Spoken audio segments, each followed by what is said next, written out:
Hello प्यारे दोस्तों, क्या हालचाल है आप सभी का। कैसे हो आप सभी। स्वागत है एक बार फिर से आप सभी का आपके अपने इसी यूट्यूब चैनल ज्ञान विद्या कुल में। और हम फिर से एक मोस्ट इम्पोर्टेंट सवाल लेकर आए हैं। एग्ज़ाम की दृष्टि से 4 नंबर का या 3 नंबर का ये सवाल आता है और लगभग हर बार ऐसे 2 सवाल पूछे जाते हैं। कभी कभार एक भी पूछ लेता है तो कभी कभार 2 भी पूछ लेता है। ठीक है, सवाल है अपने पास कि सिद्ध कीजिए कि यह एक अपरिमेय संख्या है। कौन? 1/√2। इसमें एक तो पूर्णांक है, लेकिन 1/2 के अंदर जो √2 है वो एक अपरिमेय संख्या है। जब दोनों का संयोग होता है तो तब भी ये दोनों अपरिमेय रहती है, मानिए पूरा जो वैल्यू बनती है इसकी अपरिमेय बनती है। आ जाओ, बिना किसी देरी के सीखते हैं इसे सिद्ध करना। और यदि आप लोग पहली बार हमसे जुड़ गए हैं तो चैनल को सब्सक्राइब कर दीजिए, लाइक कर दीजिए और ज़्यादा से ज़्यादा लोगों तक इसे भेज दीजिए। ठीक है, चलते हैं, करते हैं आगाज। देखिए सवाल है माय डियर अपना, तो जब भी अपने को अपरिमेय सिद्ध करना हो तो पहले हम इसे परमेय मानेंगे। क्या मानेंगे? परमेय। ठीक है, तो हम मान लेंगे, माना यहां से स्टार्ट करता हूं मैं। माना 1/√2 एक परिमेय संख्या है।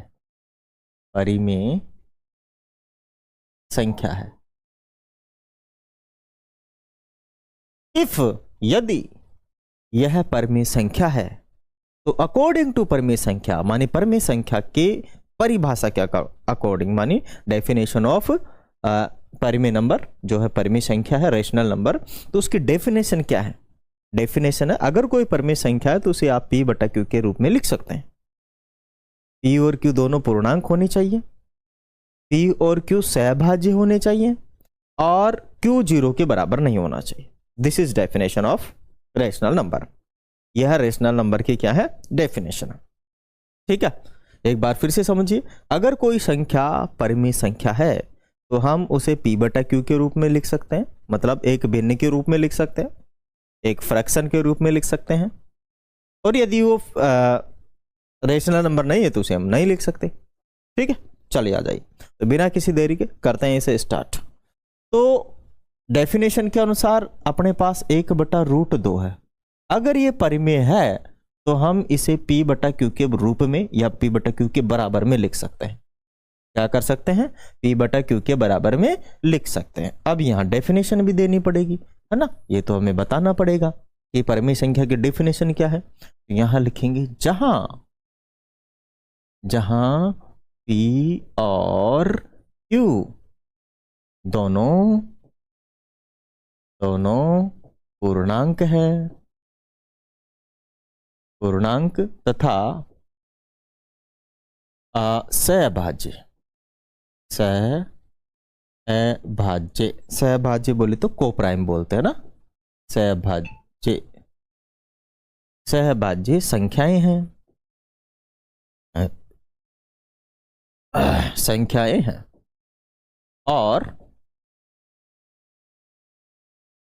और क्या होगा, मानी Q is not equal to 0। Q 0 के बराबर नहीं होना चाहिए। ये इसकी डेफिनेशन हमने यहाँ पे कर दी है। एक चीज आपके समझ में नहीं आई होगी क्योंकि 10वीं लेवल के बच्चे थोड़ा कम समझ पाते हैं कि सहभाज्य संख्या होती क्या है, तो मैं सारी चीजों को डिफाइन करूंगा। पूर्णांक का मतलब होता है कि जो P और Q पूरे अंक होने चाहिए, 10 दशमलव में नहीं होने चाहिए। 1 2 3 4 5 6 7 8 9 10 ऐसे। ठीक है, ऐसा नहीं होना चाहिए 2.5 1.4 नो, ऐसा नहीं, पूर्णांक होने चाहिए, पूरे होने चाहिए। ठीक है, सहभाज्य का मतलब होता है कि अगर कोई हम भिन्न लिख दें, जैसे मैंने ये 5/7 लिखा, तो ये जो भिन्न है ये परफेक्ट भिन्न है और ये सहभाज्य संख्याएं हैं इसके अंदर, मानी 5 और ये 2। अब आप बोलोगे 5 और 7 तो दोनों ही अभाज्य संख्याएं हैं तो सहभाज्य होनी है। ऐसी बात नहीं है। मैं एक एग्जाम्पल और दूं, ऊपर मैंने लिखा देखो 24 और नीचे मैंने लिख दिया 25, ये भी दोनों सहभाज्य संख्याएं हैं क्योंकि ऊपर 24 है, ये भाज्य संख्या जरूर है 24, 2 से भाग होती है, 3 से भाग होती है, 4 से होती है, 6 से होती है, 8 से होती है, 12 से होती है, लेकिन इन दोनों का कॉम्बिनेशन माने 25 भी भाज्य है, 5 से भाग होती है और खुद 25 से भाग होती है, भाज्य है, अभाज्य तो नहीं है। लेकिन दोनों का जब कॉम्बिनेशन बनता है एक फ्रैक्शन में तो ये सहभाज्य बनते हैं, बिकॉज इनका कोई कॉमन गुणनखंड नहीं है। जैसे मैं आपको समझाऊं कि मैंने ऊपर लिख दिया 10 और नीचे लिख दिया 12, ऊपर 10 है नीचे 12 है। अब ये जो भिन्न है सहभाज्य नहीं है, सहभाज्य नहीं है, ये भाज्य है। रीजन मैं बताऊं, क्योंकि इनमें कॉमन गुणनखंड आ रहा है। जैसे मैं इसको 2 गुणा कितना लिखूंगा 5, इसे लिखूंगा 6 गुणा 2, तो ये 2 से 2 कट रहा है। ऐसा किसी कॉमन मतलब ऐसा किसी भिन्न में कॉमन गुणनखंड नहीं होना चाहिए, वो होती हैं सहअभाज्य संख्याएं। बात आ गई समझ में?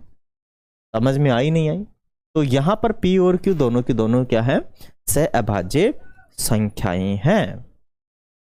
अब एक बात तो हम जानते हैं कि √2 एक अपरिमेय संख्या है, ये बात हम अच्छे से जानते हैं, भली भांति जानते हैं, इसमें कोई दो राय नहीं है। लेकिन हमने इसको परिमेय मान लिया 1/√2 को, तो अब इसके अनुसार ही चलना पड़ेगा। अब यहां थोड़ी सी हमें क्या करनी पड़ेगी? कैलकुलेशन। ठीक है, हम इसको तो भेज देंगे इधर और इसको भेज देंगे इधर। ठीक है, तो Q आ जाएगा 1 से गुणा हो जाएगा तो Q रह जाएगा, और √2 P से गुणा हो जाएगा तो ये √2 गुणा में P, ये अपने पास बन गया। ठीक है, हम चाहते हैं √2 से रूट हटा दिया जाए, तो क्या करना पड़ेगा? दोनों तरफ वर्ग करना पड़ेगा। एक तरफ हम कुछ कर नहीं सकते, तो हम दोनों तरफ वर्ग करेंगे। क्या करेंगे? दोनों तरफ वर्ग करेंगे। तो यहां लिखेंगे दोनों तरफ वर्ग करने पर, वर्ग करने पर, तो दोनों तरफ हम वर्ग करेंगे। तो यहाँ Q इज इक्वल टू अपने पास √2 और यहाँ P है, दोनों इधर भी वर्ग करेंगे, इधर भी हम वर्ग करेंगे। ठीक है, Q का वर्ग तो Q² हो जाएगा, इसका जो वर्ग है ना इस पर भी लगेगा और P पर भी लगेगा। जब ये 2 इस पर लगेगा तो ये रूट हट जाएगा, तो यहाँ 2 आएगा और यहाँ क्या आ जाएगा? P²। क्या आ जाएगा? P²। भाई यहां तक किसी बच्चे को दिक्कत है तो अपने को कमेंट में डाल दो, है ना, कि भाई कोई प्रॉब्लम है तो बता दो। यहां तक नहीं है प्रॉब्लम तो मैं इसे हटा देता हूं, है ना, डेफिनेशन को हटा देता हूं। अब देखिए अपने पास एक प्रमेय का है 1.2। वह प्रमेय का ये कहती है कि अगर कोई संख्या किसी संख्या के स्क्वायर को विभाजित करती है तो उस संख्या के बिना स्क्वायर को भी विभाजित करेगी। नहीं आई बात समझ में? जरा देखो कि यहां पे तो लिखा है 2p² और यहां बराबर में आपके पास क्या है? Q²। अब यहां पे मैं लिखता हूं अच्छे से, देखो इधर तो Q² है और इधर है आपका 2p²। भाई बीच में बराबर है, इसका मतलब ये जितना भी है वो इन दोनों के गुणा इसके बराबर, समझ लो, है कि नहीं है? मानिए ये Q² की जितनी वैल्यू है 2 इंटू में P² की वैल्यू भी इसी के बराबर है। इसका मतलब ये हुआ कि अगर इस P के साथ ये 2 है ना तो इस Q² के अंदर भी 2 है, इसका भी कोई फैक्टर 2 है। बात आ रही है समझ में कि इसके अंदर भी 2 है। इसका मतलब ये हुआ कि ये 2 अगर इधर भाग में भेजे तो इसे विभाजित करेगा और इसके अंदर जो 2 है कट जाएगा, भाग हो जाएगा। मतलब 2 जो है Q² को क्या करता है? विभाजित करता है। ठीक है, 2 Q² को क्या करता है? विभाजित करता है। 2 किसे विभाजित करता है भाई? Q² को विभाजित करता है। किसे विभाजित करता है? Q² को विभाजित करता है। बात आ गई समझ में सही से? तो यहां लिखेंगे हम 2 Q² को विभाजित करता है, विभाजित करता है। ठीक है, 2 Q² को क्या करता है? विभाजित करता है। अब यहां लिखेंगे प्रमेय 1.2 से, प्रमेय 1.2 से अगर यह जो क्यू स्क्वायर है, जो दो है वो क्यू स्क्वायर को विभाजित करता है, तो दो क्यू को भी विभाजित करेगा। दो क्यू को भी, जो दो है क्यू को भी विभाजित विभाजित विभाजित करेगा। इसका मतलब क्या हुआ कि अगर ये इसको विभाजित करेगा, अगर ये इसको विभाजित करेगा मतलब कि इस Q के अंदर दो है, तो मैं क्या लिखूंगा कि Q बराबर में कुछ लिख लूंगा। कुछ का मतलब है कि मैं 2R लिख लूंगा, क्योंकि दो Q के अंदर है, विभाजित हो रहा है, दो से तो है उसके अंदर, तो 2R लिख लूंगा, 2C लिख लूंगा, जो चाहे वो लिख लो, कोई एक लिख लो, फैक्टर लिख लो। मतलब क्योंकि मैंने फैक्टर कर दिया दो, एक तो R और एक R, एक कोई पूर्णांक है, ध्यान रहे R कोई एक क्या है, पूर्णांक है, और दो इसीलिए क्योंकि दो विभाजित कर रहा था Q को, मतलब Q के अंदर दो है। आ रही है बात समझ में कि Q के अंदर कुछ है? नहीं आए बात समझ में? अच्छे से आ रही है ना? चलो अच्छी बात है। अब मुझे क्या करना पड़ेगा, जो नीचे की अपनी ये जो स्टेप है, इसमें Q के स्थान पर मुझे क्या फिट करना पड़ेगा, ये 2R, तो मैं लिखूंगा 2R, यहां पे लिख लूंगा एक बार कि जो अपने पास स्टेप थी Q स्क्वायर बराबर में जो 2P स्क्वायर थी, इसमें इसकी जगह पर मैं क्या लिखूंगा, इसको फिट करूंगा। ठीक है, तो मतलब 2R को फिट कर दूंगा, स्क्वायर तो मैं वैसे भी लगाऊंगा, और 2P एज इट इज लिख दूंगा, 2P स्क्वायर।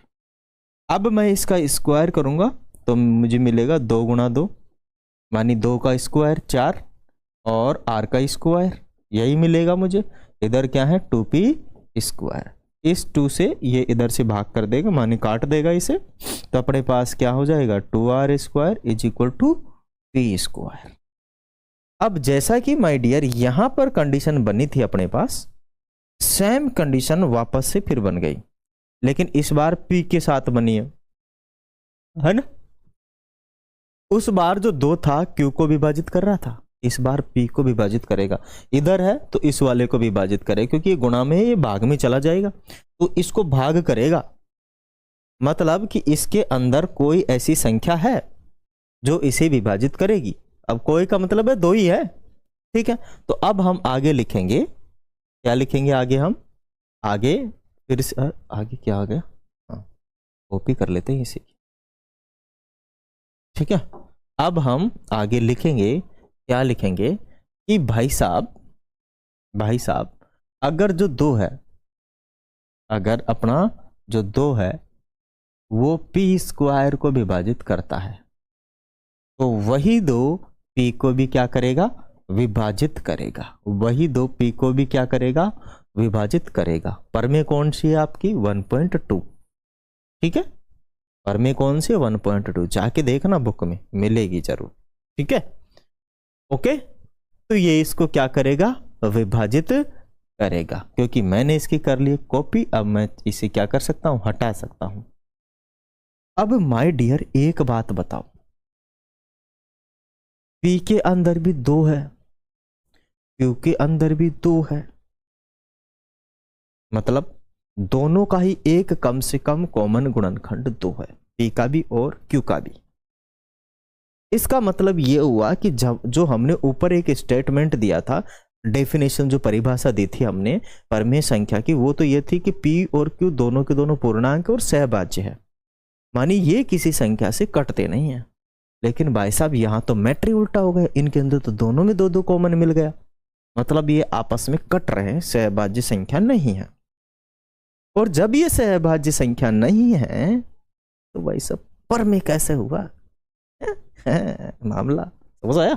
चलो तो हम लिखेंगे परंतु लिखेंगे या क्या लिखेंगे भाई, ये हिंदी भाषा लिखने में थोड़ी सी दिक्कत होती है मेरे को, है ना। तो लिखेंगे यहां पे, ठीक है। कहाँ गया, अतः P और Q है ना, यहां लिखेंगे अतः P और Q का कम से कम दो एक उभयनिष्ठ उभयनिष्ठ का हिंदी में बोलते हैं उभयनिष्ठ को कॉमन। क्या बोलते हैं? कॉमन। अरे उभयनिष्ठ हिंदी का है, उसे अंग्रेजी में कॉमन बोलते हैं। कि कम से कम एक कॉमन दो कम से कम एक कॉमन गुणनखंड है। क्या है? एक कॉमन गुणनखंड है। आगे बात समझ में? मतलब इनके अंदर क्या है? एक कोई संख्या है, दो कोई संख्या है जो दोनों के अंदर अवेलेबल है, और वो हमें ऊपर पता लग गया, मैंने आपको समझाया अच्छे से। ठीक है, अगर ये दोनों के अंदर कम से कम एक गुणनखंड है, अब यहां पर तो भाई साहब जो हमने तथ्य दिया था उसका क्या हो गया? विरोधाभास। ठीक है, परंतु परंतु परंतु इससे इस तथ्य, कौन से तथ्य का मैं बताऊंगा, पहले बता भी दिया है, फिर एक बार और समझाऊंगा। परंतु इसे इस तथ्य का विरोधाभास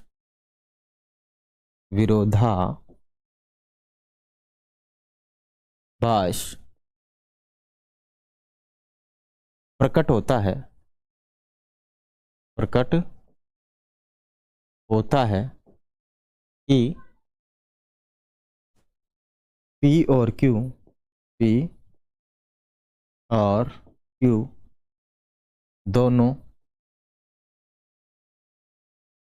सह अभाज्य संख्याएं है। ठीक है, बस ये मेन रीजन है कि दोनों की दोनों जो सहभाज्य संख्याएं हैं, जबकि ऐसा नहीं है, इसका तो विरोध हो गया। भाई अगर P और Q परिमेय संख्या है तो दोनों सहभाज्य होनी चाहिए, लेकिन ऐसा नहीं हुआ। अपनी गलत कल्पना के कारण क्या हो गया है? वो निकल के आ गया है उसके अंदर से दो कॉमन। कम से कम कितना गुणनखंड निकल के आ गया है? दो कॉमन गुणनखंड इसमें से निकल के आ गया है। अब आगे क्या करें भाई साहब? इसका तो ये विरोध हो गया। अब ये विरोध हुआ क्यों है? ये विरोधाभास जो हुआ है अपनी गलत कल्पना के कारण ऐसा हुआ है। ठीक है, ये किसके कारण हो गया ऐसा? अपनी गलत कल्पना के कारण। अब यहां लिखेंगे यह जो विरोधाभास है, यह है विरोधाभास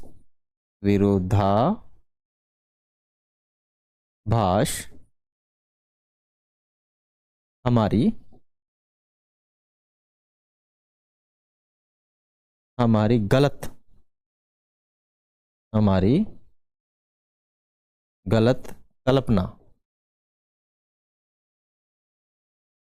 गलत कल्पना के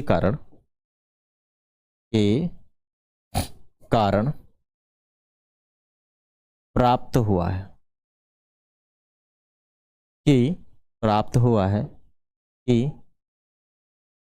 कि 1/2 एक परिमेय संख्या है। ये हमने गलत कल्पना कर ली।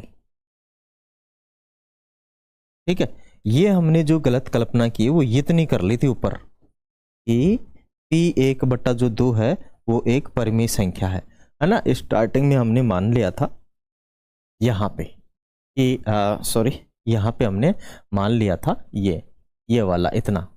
हमने ये कल्पना की थी कि ये 1/√2 है वो एक परिमेय संख्या है। इसी कल्पना के कारण ऐसा आ चुका अपने लिए, अदरवाइज ऐसा नहीं आता, बिल्कुल नहीं आता। अतः हम निष्कर्ष निकालते हैं, अंतिम लाइन है ये। अतः हम निष्कर्ष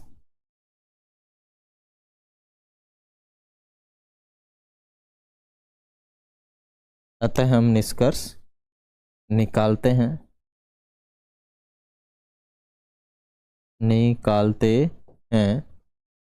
कि 1/√2 एक अपरिमेय संख्या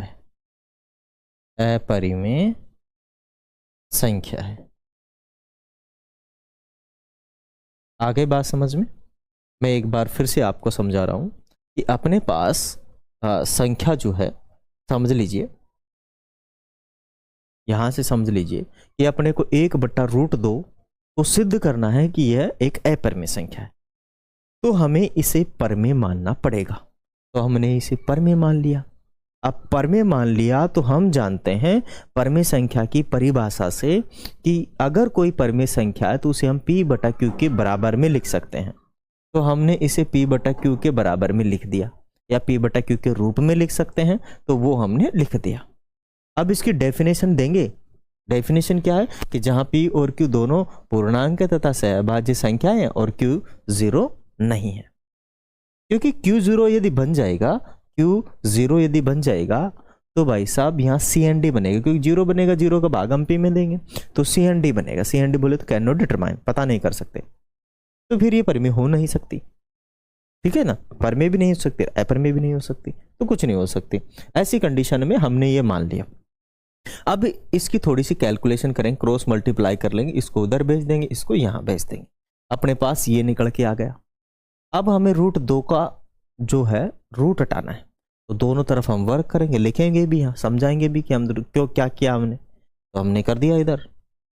अब यहां से अपने पास ये निकल के आ गया भाई q² बराबर में 2p। इसका मतलब है कि जो q है ना, जो q² है 2 से विभाजित हो रहा है, क्योंकि इसके अंदर अगर 2 है तो उसमें भी 2 है और ये कटेगा। बस हमने यही लिखा कि 2 q² को विभाजित करता है, जो 2 है q² को विभाजित करता है। परमेय 1.2 से अगर q2 को जो 2 है q² को विभाजित करता है, तो 2 q को भी विभाजित करेगा। तो ये जो 2 है q को भी क्या करेगा, विभाजित करेगा। कर दिया। अब फिर वही अपने पास क्या हो गया, ये तो निकल के आ गया। अब करे क्या, इसका मतलब ये हुआ कि q के अंदर 2 है, तो हमने ये तो माना था, क्या किया था हमने, माना था कि भाई साहब 2 तो है और r कोई पूर्णांक संख्या है उसके गुणा के अंदर, जो कि q के बराबर में है। अब जहां हमने लास्ट स्टेप रखी थी ये वाली, उस स्टेप में इस q² की जगह पे 2r रखना है, तो 2r रख लिया हमने। जब इसे ओपन किया तो ये 2 से ये 2 कट गया, तो फिर वही स्थिति आ गई कि 2r² बराबर p। इस बार 2 p² को विभाजित करेगा, इस बार 2 किसको विभाजित करेगा, 2 जो है p² को विभाजित करता है, 1.2 से क्या हो जाएगा, ये 2p को भी विभाजित करेगा। अच्छी बात है, p को विभाजित करेगा। तो यहां से हमें ये पता लगा कि p और q दोनों के अंदर 2 है, p² के अंदर और q² के अंदर, दोनों में क्या है, 2 है। इसका मतलब तो चक्कर पड़ गया भाई, p के अंदर भी 2 है और q के अंदर भी 2 है, जबकि उधर ऊपर जो हमने मान लिया था परिभाषा के हिसाब से कि p और q दोनों सहभाज्य है, तो इस वाले वाक्य का हुआ विरोध। भाई डेफिनेशन तो यही कहती है कि p और q क्या है, सहभाज्य है, जबकि इसमें मिल गया 2, तो टेंशन हो गई। अब क्या करें, तो हमने लिखा कि p और q का कम से कम एक तो जो है कॉमन गुणनखंड है, मतलब दोनों में कॉमन है। अतः परंतु इससे इस तथ्य का विरोधाभास होता है कि p और q दोनों सहभाज्य संख्या है। इस तथ्य का क्या हो रहा है, विरोधाभास, कि p और q दोनों क्या है, सहभाज्य संख्याएं हैं, है ना। पहले पता लगा ना अपने को। अब आगे, यह विरोधाभास हमारी गलत कल्पना के कारण प्राप्त हुआ है। हमने क्या कल्पना कर ली ऐसी गलत, जिसके कारण हमें ये ऐसा प्राप्त हो गया। तो हमने स्टार्टिंग की जो पहली लाइन लिखी थी ना, वही अपनी कल्पना थी कि माना 1/√2 एक परमेय संख्या है, वो गलत मान लिया हमने। ठीक है ना, इसीलिए यहाँ पे लिखा भी हुआ है कि 1/2 एक परमेय संख्या, ये हमारी गलत कल्पना थी। अतः हम फाइनली निष्कर्ष निकालते हैं कि 1/√2 एक अपरिमेय संख्या है। आगे बात समझ में, मैंने एक बार लिख के समझाया, एक बार पूरे को आपको पूरा समझाया, और मैं आशा करता हूं कि आप इस को अच्छे से सीख गए होंगे। वीडियो अच्छा लगे तो भाई वीडियो को लाइक कर दे, शेयर कर दे, सब्सक्राइब कर दे, और आप हमारी फैमिली का पार्ट बने। और 2026 के लास्ट दिसंबर तक, 31 दिसंबर तक हमारा टारगेट है कि हमारी इस यूट्यूब फैमिली में 1 मिलियन लोगों की फैमिली बन जाए। अगर आप लोग हमारा सहयोग करेंगे, शेयर करेंगे, लोगों तक भेजेंगे, तो डेफिनेट हमारा ये जो परिवार है 1 मिलियन तक जरूर पहुंचेगा। आप सभी की दुआ और आशीर्वाद और संयोग की ज़रूरत है, सपोर्ट की ज़रूरत है। प्लीज़ आप लोग हमारा सपोर्ट कीजिए। अगर किसी भी प्रकार की कोई क्वेरी है तो हमें दें।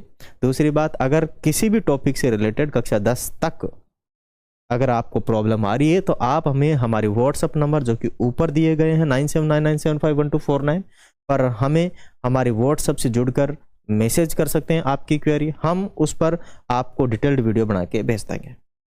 ठीक है, थैंक्स फॉर वॉचिंग। फिर मिलने वाले हैं अगले वीडियो में। जय हिंद।